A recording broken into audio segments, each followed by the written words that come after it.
আমরা বিশ্বাস করি যে পৃথিবীর প্রত্যেকটা কোণা মানুষ চিনে ফেলেছে।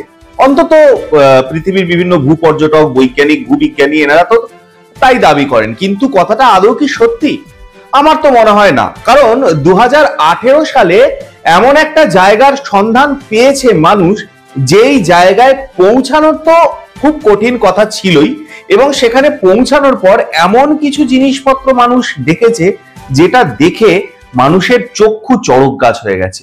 সত্যি কথা বলতে কি, পৃথিবীর মধ্যে আর একটা আস্ত পৃথিবী পাওয়া গেছে, এবং সেইখানে সেই জায়গায় পৌঁছানোটা কিন্তু খুব সহজ কথা ছিল না।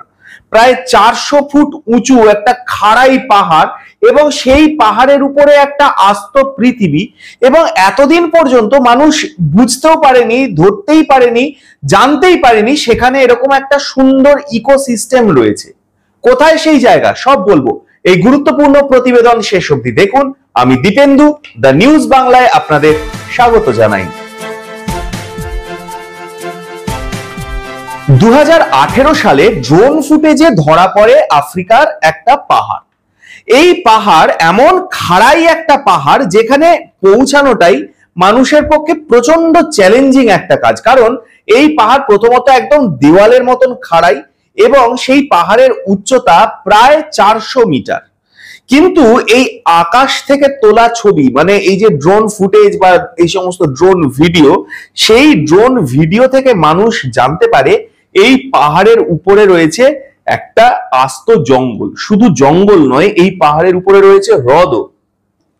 এরপরে এই ড্রোন ফুটেজ পাওয়ার পরে বেশ কয়েকজন মানুষ বহু চেষ্টা করে সেই পাহাড়ের উপরে ওঠে, এবং পাহাড়ের উপরে উঠে তারা যা দেখে তাতে বিস্ময়ে হতবাক হয়ে যায় তারা সবাই। এই জায়গাটা হচ্ছে আফ্রিকার মোজাম্বিকে ঘন জঙ্গলের মধ্যে একটা খাড়াই পাহাড়। ড্রোন ফুটেজে এই লিকো পাহাড়, এই পাহাড়টার নাম হচ্ছে লিকো পাহাড়, এই লিকো পাহাড়ের কিছু ছবি দেখে চমকে যায় ভূবিজ্ঞানীরা, এবং তারা দেখে যে ওই খাড়াই পাহাড়ের মাথায় একটা আস্ত জঙ্গল। নেহাত কৌতূহলের বশেই সেই পাহাড়ে চড়া শুরু করে। সেখানে গিয়ে তারা দেখে সেই জঙ্গলটা পুরো প্রজাপতিতে ভর্তি, প্রচুর নানা রঙের প্রজাপতি, এবং কিছু কিছু প্রজাতির যে প্রজাপতি রয়েছে তারা কিন্তু রীতিমতো বিষাক্ত প্রজাপতি। এবং শুধু প্রজাপতি বা কীটপতঙ্গ নয়, সেখানে পাওয়া গেছে বেশ কিছু স্তন্যপায়ী প্রাণীও। এই অবধি তো ঠিক ছিল, মোটামুটি উপরে পাহাড়ের উপরে একটা আলাদা ইকোসিস্টেম বানিয়ে সেখানে কিছু প্রাণ থাকতেই পারে।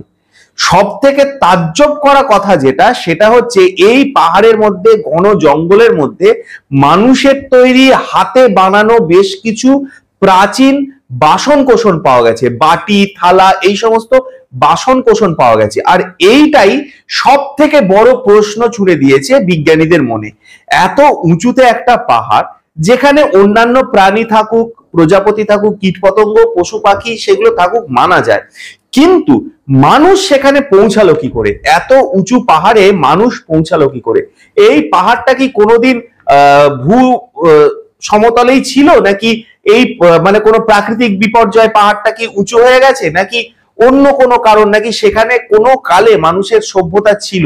যদি থেকে থাকে অত উঁচুতে, আদিম মানুষরা পৌঁছালো কি করে? আদিম মানুষ ছেড়ে দিন, যেই সময় থেকে মানুষ বাসন কোসনের ব্যবহার করছে, সেই বাটি বা এই ধরনের জিনিসপত্রের ব্যবহার করছে, সেই সময় মানুষ অত উঁচুতে পৌঁছালো কি করে? যেখানে এখনকার দিনে এই একবিংশ শতাব্দীতে দাঁড়িয়ে মানুষকে ওই পাহাড়ে উঠতে রীতিমতো বেগ পেতে হচ্ছে, সেই সময়, যেই সময়ে এত বৈজ্ঞানিক আধুনিক যন্ত্রপাতি ছিল না, সেই সময় মানুষ ওই অত উচ্চতার পাহাড়ের উপরে উঠলো কি করে?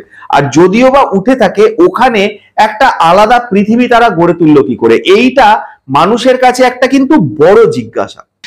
এই এত উচ্চতায় মানুষ কিভাবে পৌঁছেছে, সেই প্রশ্নের উত্তর কিন্তু বিজ্ঞান এখনো পর্যন্ত পায়নি। হয়তো কোনোদিন এই প্রশ্নের উত্তর পেয়ে যাবে, কিন্তু এইটা মানুষের কাছে একটা সব থেকে বড় প্রশ্ন। অত উপরে মানুষ উঠলো কিভাবে, এবং যদি বা উঠেও থাকে তাহলে কি প্রয়োজনে উঠলো, এবং তারা উঠলে তারা গেল কোথায়, কিসের জন্য তারা সেখানে গিয়েছিল? এত প্রশ্ন মানুষের মনের মধ্যে রয়েছে। সত্যি এই বিশাল পৃথিবীর কতটুকুই আমরা জানতে পেরেছি বলুন তো? এত বড় একটা পৃথিবী, তার আনাচে কানাচে ছড়িয়ে ছিটিয়ে রয়েছে এত রহস্য, তার খুব সামান্যই হয়তো জানতে পেরেছি আমরা। হয়তো এটা বলা যেতে পারে যে সমুদ্রে ভাসমান একটা মানে আইসবার্গের শুধুমাত্র একটুখানি আমরা জানতে পেরেছি, বাকি গোটা তুষার শৃঙ্গটাই হয়তো রয়েছে জলের তলায়। আপনারা কি বলেন? আপনাদের মূল্যবান এবং গুরুত্বপূর্ণ মতামত জানান দ্য নিউজ বাংলার কমেন্ট সেকশনে। আর দেখতে থাকুন দ্য নিউজ বাংলা। বর্তমানের রাজনৈতিক খবরের পাশাপাশি এই ধরনের কোনো খবরই আমরা চেপে রাখতে দেব না।